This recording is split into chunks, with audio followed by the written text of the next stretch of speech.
Welcome to my channel. आज हम एक नई कहानी सुनने वाले हैं। थोड़ी डरावनी, लेकिन बच्चे भी सुन सकते हैं और हाँ, बड़े भी सुन सकते हैं।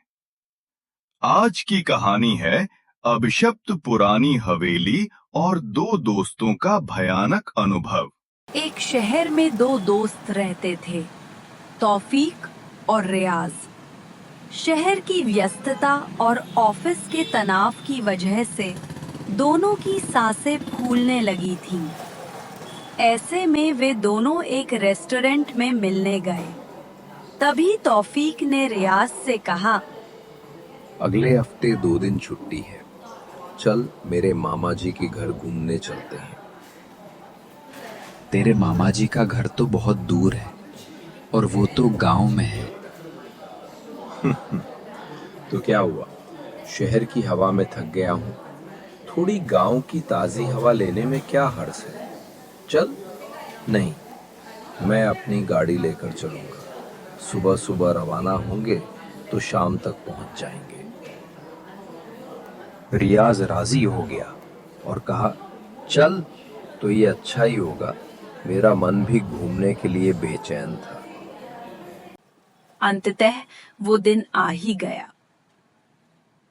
दोनों दोस्त तौफीक की गाड़ी लेकर सुबह सुबह रवाना हुए। कुछ ही समय में शहर छोड़कर गांव की ओर जाते ही दोनों का मन खुशी से झूम उठा। दोपहर गुजरकर शाम हो रही थी।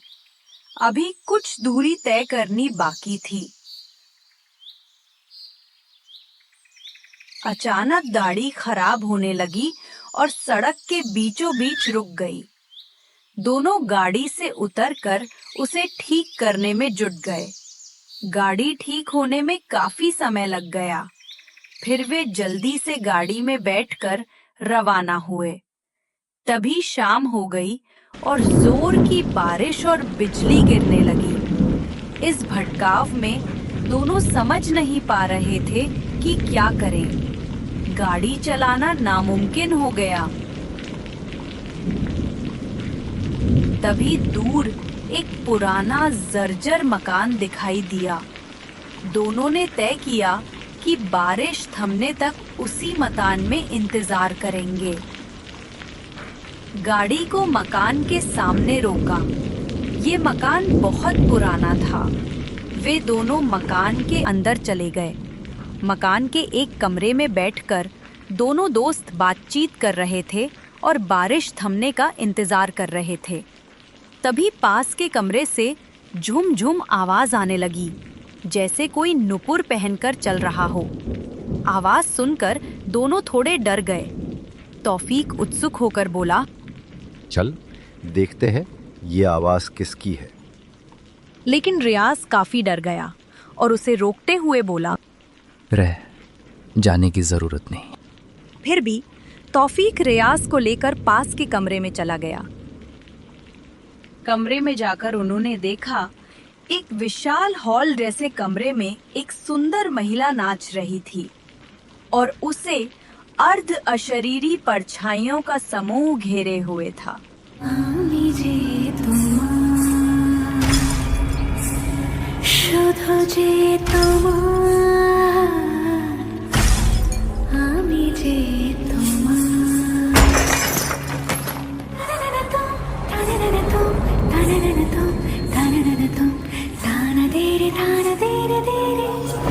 तभी महिला ने नाचना रोककर उनकी ओर बढ़ना शुरू किया।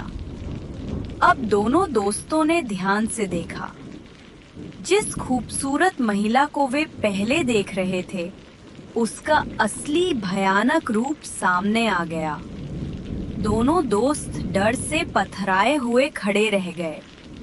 तभी वह भयंकर आकृति जोर से हंसी और उनके सामने से गायब हो गई। इतने में ही उनकी संजीदगी लौट आई। वे जोर जोर से बाहर भागे और गाड़ी छोड़कर सुरक्षित जगह की ओर दौड़े।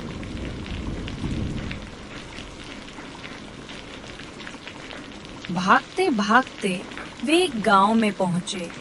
और सबसे पहले उसी मकान के पास गए। उस गांव के लोगों को पूरी घटना बताई। तब गांव वालों ने बताया कि वह एक अत्याचारी जमींदार का घर था।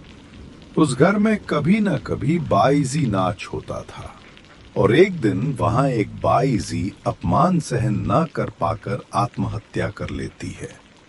कुछ समय बाद पूरा जमींदार का घर समाप्त हो गया। तब से वह मकान परित्यक्त है।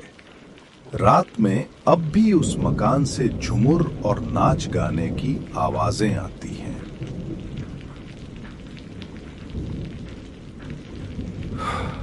आप दोनों बचकर निकल गए, भगवान का धन्यवाद करो। इस तरह दो दोस्त इस भयानक अनुभव से बचे और गांव के उस घर में रात बिताकर सुबह गाड़ी लेकर अपने शहर लौट आए।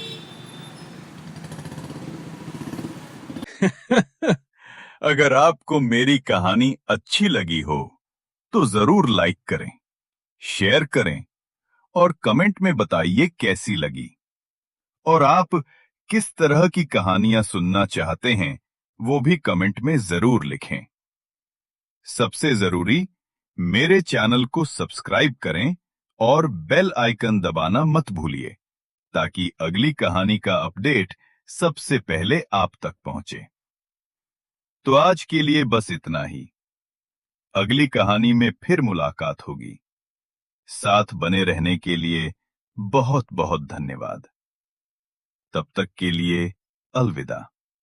Stay tune, stay happy.